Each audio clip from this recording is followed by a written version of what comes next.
내가 아닌 것을 오해한 것 때문에 사람들과 멀리 지내게 되고 또 그 상처 속에서 또 지내는 경우들도 있습니다. 그러다가 한참 어느 날 시간이 들어서 어떻게 그런 일들이 내가 오해했다는 것을 깨닫게 되면, 야, 내가 그때 오해해가지고 이 사람하고 이렇게 지낼 필요가 없었는데, 이런 안타까움과 아쉬움이 우리 인생 속에서 종종 일어나게 됩니다. 그래서 제가 이런 말씀이 갑자기 생각이 나서 이런 설교를 해야 되겠다. 그리고 성경 본문을 어디다 정할까 이렇게 생각을 했는데, 그런 본문이 한 20개 정도가 떠올랐어요. 그래서 그 20개 정도 이렇게 본문을 보면서 어떤 생각이 들었냐면, 이거 세 가지로 한번 얘기해 봐야 되겠다. 그래서 소제목을 세 가지로 정했어요. 첫째가 뭐냐면 하나님과의 관계 속에서 하나님에게 오해하는 것. 그리고 또 교회 생활하면서 목사와 성도와 성도끼리 오해하는 것. 그 다음에 내 진심은 이게 아니었는데 사람들이 진심을 오해해서 받는 이런 상처나 아픔들, 이런 것들을 한번 말씀을 전해야 되겠다. 그래서 오늘 세 가지 내용을 말씀을 전하고자 합니다. 먼저 첫 번째로 그 내용이 사두개인들 얘기입니다. 이 사두개인들은 바리새인들 많이 들어봤죠? 사두개인들. 근데 이 바리새인하고 사두개인들은 교리적인 논쟁을 아주 많이 한 사람들이에요. 특별히 이 사두개인들은 부활을 믿지 않습니다. 내세를 믿지 않아요. 그러니까 무슨 영생을 믿겠어요? 무슨 천국을 믿겠어요? 이 사람들은 굉장히 현실주의적이고 아주 유물론적 그런 생각을 가지고 있는 사람들이에요. 예수님 당시에 이런 사람들이 대제사장을 하고 있었어요. 여러분 생각해 보십시오. 천국도 믿지 않고 부활도 안 믿는 사람들이 제사장을 하고 있으면 그때 당시 영적인 상태가 어떻겠어요? 이 사람들이 예수님하고 지금 논쟁을 합니다. 부활에 대해서. 그래서 예수님한테 신명기 25장에 보면 계대결혼이라는 게 나와요. 계대결혼은 이제 큰아들이 결혼을 했어요. 결혼을 했는데 자식을 못 낳고 죽었어요. 그러면 둘째 남동생이 형수와 결혼해서 자식을 낳으면 그 자식은 둘째 아들이 아니고 큰형의 아들이 돼서 얘가 상속자가 되는 거예요. 그래서 대가 끊어지지 않게 하기 위한 그런 하나님이 만드신 방법이 계대결혼이라고 그러는 거예요. 이걸 가지고 예수님한테 지금 질문을 합니다. 이 바리새인 사두개인들이. 그래서 형제가 7인데 큰형이 결혼했는데 애를 못 낳고 죽고, 둘째가 그래서 형수하고 사는데 둘째도 애를 못 낳고 죽고, 그래서 7가지 다 그렇게 했다면 나중에 부활했을 때 이 여자는 누구하고 살아야 됩니까? 이렇게 질문을 했어요. 그때 예수님께서 이들에게 이렇게 얘기합니다. 너희가 성경을 잘 몰라서 오해했고 하나님의 능력을 잘 몰라서 오해했다. 이렇게 주님이 말씀합니다. 그러면서 이들의 오해를 풀어주는 말씀을 하셔요. 그래서 우리가 부활하면 또 천국에 가면 거기에는 시집가고 장가가고 그런 게 없다는 것입니다. 우리는 천사와 같이 산다는 거예요. 그러니까 아내분들 믿고 남편 전도하시기 바랍니다. 많은 사람들이 성경을 오해합니다. 그리고 하나님의 능력을 오해하기 때문에 자기 생각으로 성경을 믿으니까 이단이 되는 거예요. 그리고 하나님에 대해서 스스로가 시험이 들어요. 이 사두개인들은 구약 성경도 안 믿어요. 이 사람들은 구약 성경 중에서 모세오경밖에 믿지 않습니다. 그리고 자기들이 믿는 바가 옳다고 생각하는 거예요. 그러다 보니까 하나님이신 예수님한테 지금 따지는 거잖아요. 그러니까 예수님께서는 너희는 성경을 제대로 알지 못해서 오해했다. 하나님의 능력을 제대로 알지 못해서 오해했다. 이렇게 주님이 말씀하셨다는 거예요. 그런데 이런 오해가 이 사람들만 있는 게 아니라 우리의 신앙 속에도 이런 오해가 있다는 거죠. 우리가 정말 힘들고 어려울 때 하나님을 찾기도 하고 의지하기도 합니다. 그러면 우리가 하나님을 찾았을 때 하나님이 이 어려움과 고난 속에서 우리를 빨리 건져줘야지. 왜 하나님은 그냥 계시냐는 거예요. 그래서 우리가 찬송 복음성가 부를 때 그랬잖아요. 왜 나만 겪는 고난이냐고. 다 고난은 자기만 오는 것 같아. 그리고 자기의 고난이 제일 큰 것 같아. 그러면서 하나님 앞에서 막 항의하고 따집니다. 하나님, 이럴 수가 있습니까? 우리를 철저하게 훈련시키는 하나님에 대해서는 잘 모르기 때문에 이런 얘기를 하고 있다는 거죠. 하나님은 예수 그리스도의 십자가를 통하면, 십자가를 쳐다보면 우리는 하나님 앞에 할 얘기가 없어요. 우리가 로마서 5장 8절 말씀대로 우리가 아직 죄인 되었을 때 뭐 건질만 하고 구원해 줄 만한 아무런 조건이 없은 그때에도 우리를 사랑하셔서 예수 그리스도의 십자가의 그 복음으로 우리를 구원하신 분이에요.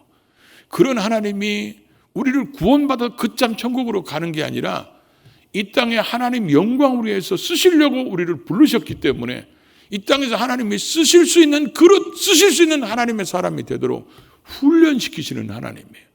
그래서 하나님 쓰시기에 방해되는 것들을 다 걸러내는 재련의 작업을 하는 것을 우리는 성경에서 연단, 시련이라고 이렇게 표현하는데, 그런 연단을 받으면 사람들이 내가 믿는 하나님을 그렇게 생각하지 않기 때문에 오해를 합니다. 그래서 그것 때문에 하나님 앞에 삐져가지고 상처받아가지고 하나님과 멀어지기 시작하고 봉사하지도 않고 기도하지도 않고 아멘하지도 않고 그럽니다. 하나님 앞에 스스로 상처가 되는 거예요. 하나님에 대해서 오해하는 거예요. 내가 기도하면 하나님이 응답해 주셔야 되는데 왜 하나님이 응답을 안 해주는 거예요? 하나님 다 듣고 계세요. 다 알고 계십니다.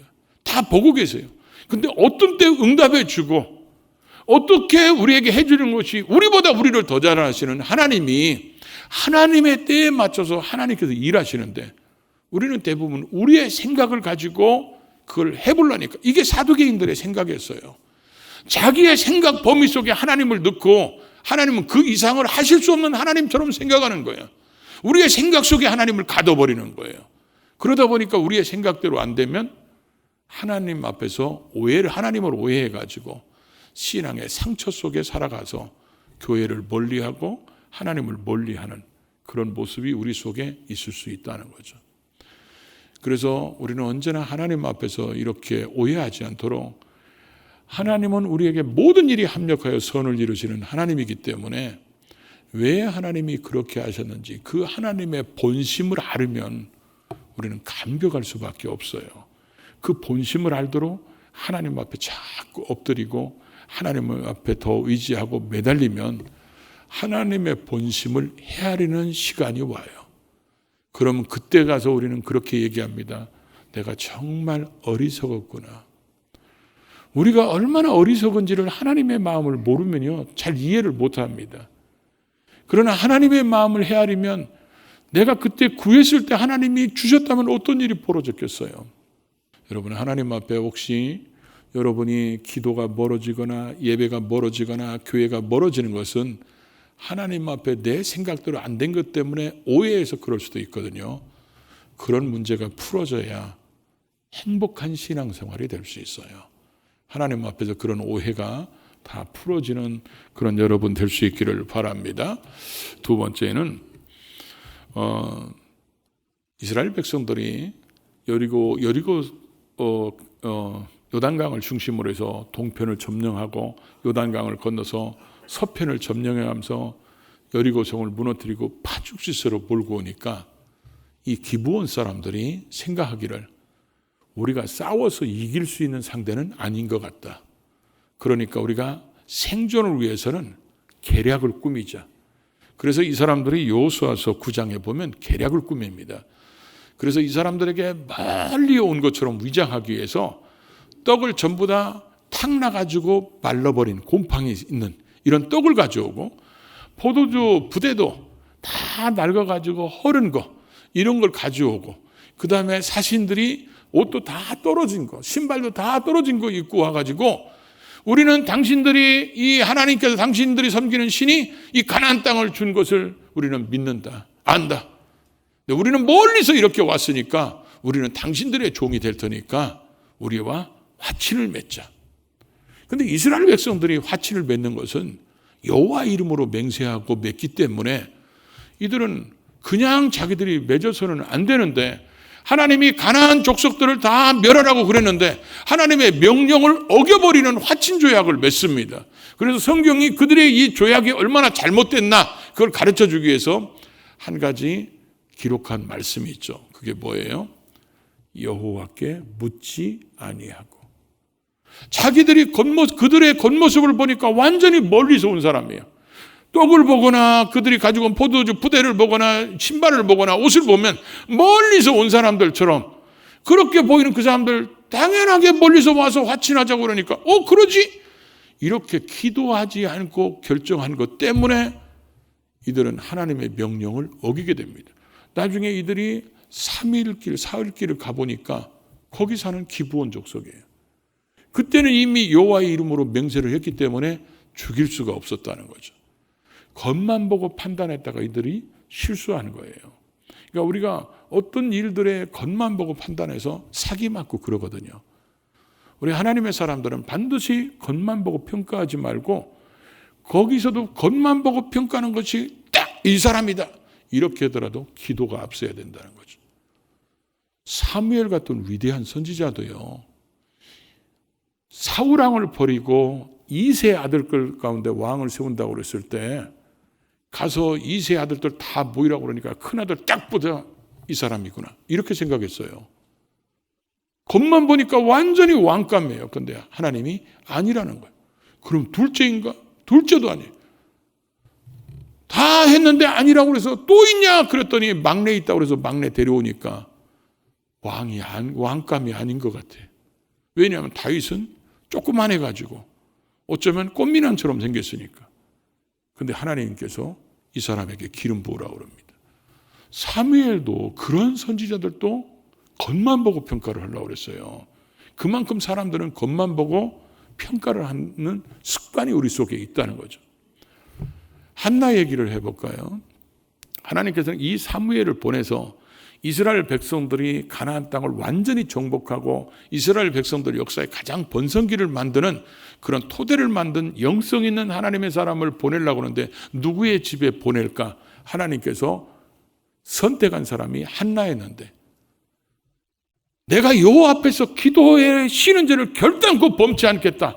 이런 기도의 사람이 태어나려면 어미가 기도하는 사람이 돼야 되는데 이 한나가 기도하지 않으니까 성경에 보니까 한나의 태문을 여호와께서 닫으셨다는 겁니다. 닫으시니까 그의 남편 엘가나는 두 번째 부인 분인나를 얻습니다. 그런데 이 분인나는 아마 같이 살자마자 임신했을 것 같아요. 그러니까 한나를 만날 때마다 이 분인나가 속을 뒤집어 놓습니다. 그래서 우리가 하나 거기서 배워야 될 게 뭐냐면 하나님은 우리에게 어떤 복을 주시려고 계획하셨을 때 이 복을 받을 수 있도록 우리가 기도하는 사람이 돼야 기도해야 하나님이 주신 걸 알고 하나님을 위해서 그걸 쓸 줄 아는데 기도하지 않은 상태에서 줘버리면 우리가 잘나서 그런 줄 알고 하나님을 위해서 안 쓰거든요. 그러니까 하나님은 그래서 언제나 우리에게 어떤 복을 주시려면 기도를 먼저 시키는데 이 한나가 기도하지 않으니까 하나님이 보낸 사람이 누구예요? 분인나예요. 분인나 속에서 속 뒤집어 놓은 것처럼 여러분에게 하나님이 복 주는데 여러분이 기도하지 않으면 여러분에게 분인나가 찾아와요. 아멘 안 해도 맞아요. 경제적인 분인나가 올 수 있고 인간관계에 분인나가 올 수 있고 나로 기도할 수밖에 없는 자리로 이끌어내는. 그래서 한나가 이것 때문에 이 분인나 때문에 자기가 마음이 괴로워서 여호와 앞에 와가지고 기도하고 통곡하고 서원하면서 하나님 앞에 기도하는데 나중에 밥을 먹었다는 것을 보면 금식하면서 기도했던 것 같아요. 그래서 이 사람이 하나님 앞에 마치 한이 있는 사람들처럼 절규하는 기도를 하다 보니까 지치고 힘들으니까 나중에는 입만 달싹달싹 하니까 성경에 제사장들이 나올 때 가장 영역 없는 제사장 1순위가 엘리 제사장이에요. 엘리 제사장이 그 모습을 보고 한나한테 와서 이렇게 얘기합니다. 언제까지 술에 취해 있겠느냐? 포도주를 끊으라. 그때 한나의 마음이 어땠을까요?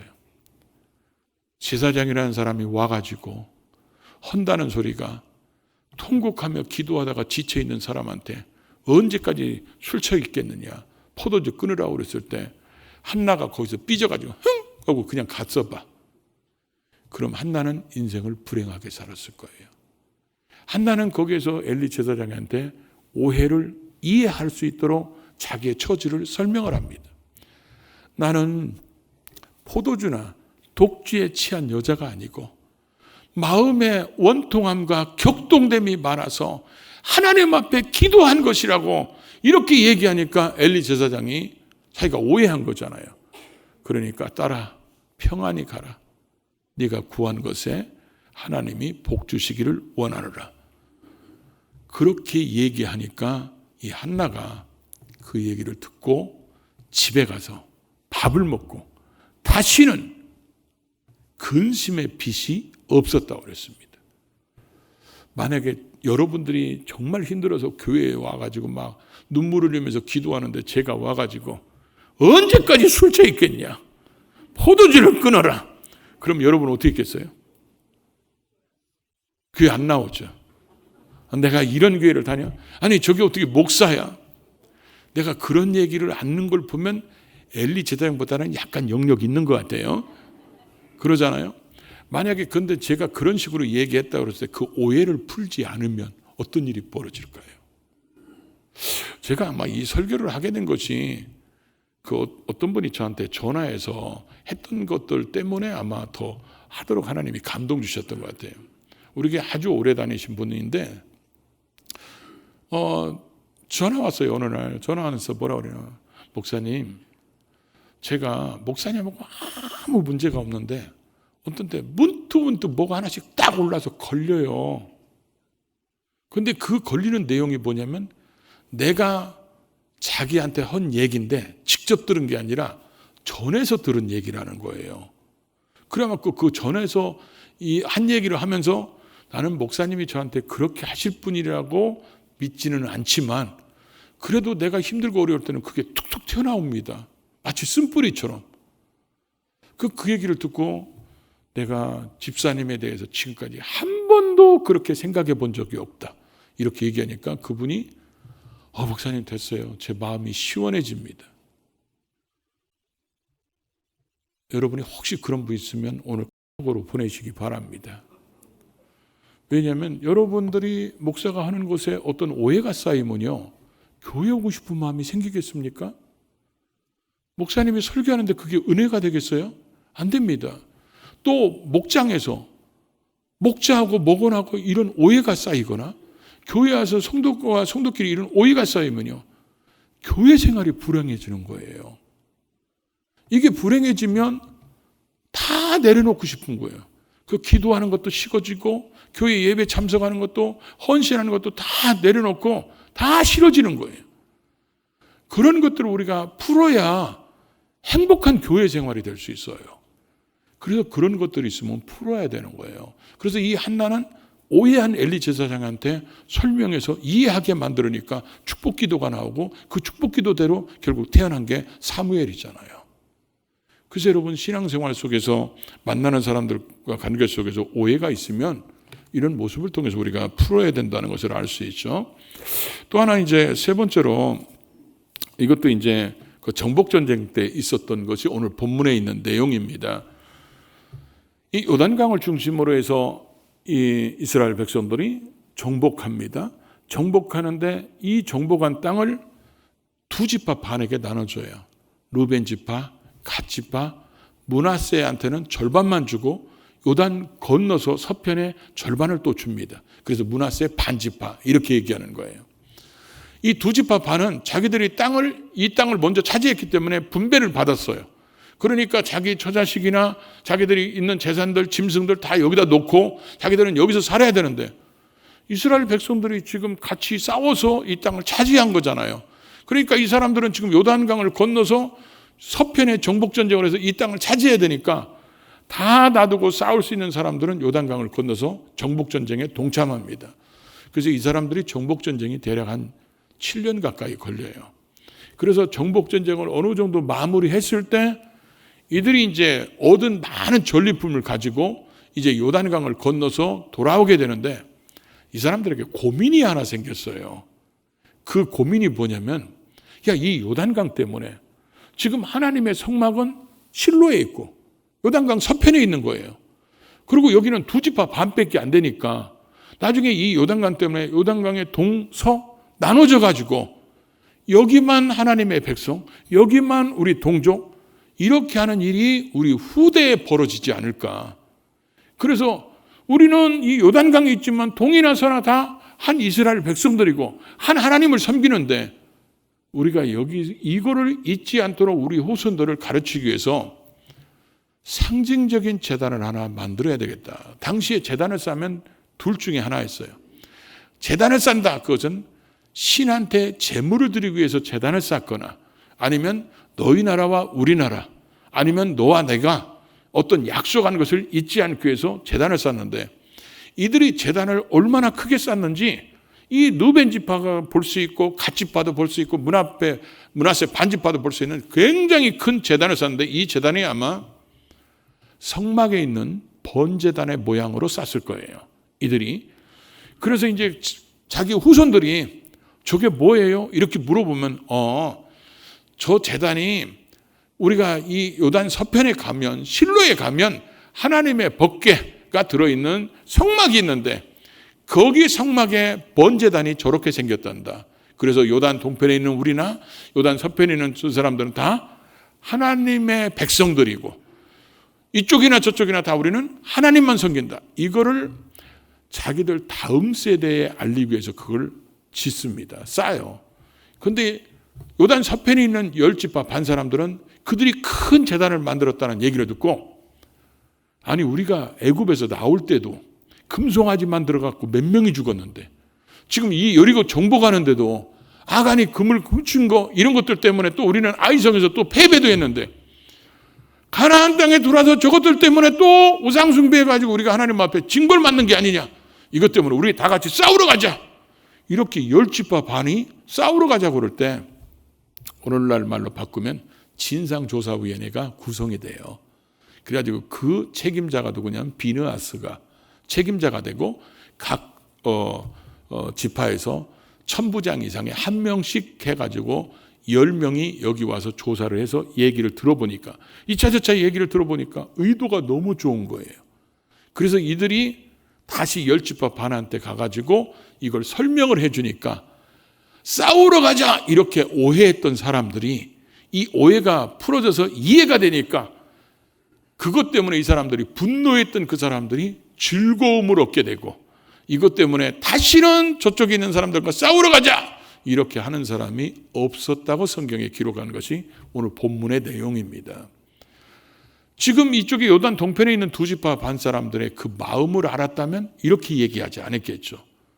근데 우리도 마찬가지예요. 우리 마음속에 어떤 진심을 알아주지 않아서 오해가 쌓이고, 이것 때문에 상처가 되고 싸움이 벌어지고 우리 인생사에 그럴 수 있다는 거죠. 성경에도 이런 얘기가 많이 나오는 것은, 성경도 역시 사람들의 이야기를 써놓은 거기 때문에 그래요. 그래서 우리의 삶 속에서 이런 오해는 얼마든지 쌓일 수 있다는 거예요.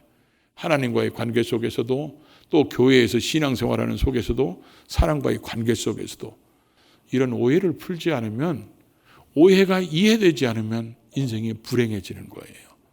이런 삶을 살지 않기 위해서는 우리는 먼저 우리가 얘기를 해야 돼요. 오해가 쌓였으면 이해가 되도록 설명하고, 그래서 이 오해를 풀으면서 살아야 되고, 겉만 보고 어떤 걸 평가하지 말고, 겉이 확실하게 그렇게 갇힐지라도 또 한 번 생각해보고 또 한 번 기도해보고, 그래서 하나님의 마음을 헤아리면서 우리의 어떤 일을 결정해 나가야지, 그렇지 않으면 오해 때문에 실수하게 되고 상처받게 된다는 거예요. 그래서 우리가 결정하는 모든 것들이, 오해는 안 받을 수는 없어요. 안 할 수는 없습니다. 그러나 그런 속에서 이해가 되면 관계가 회복되고 행복해집니다. 올 한 해가 오해가 이해로 바뀌어서 행복한 삶을 만들어가는 저와 여러분 모두가 될 수 있기를 주의 이름으로 축복합니다.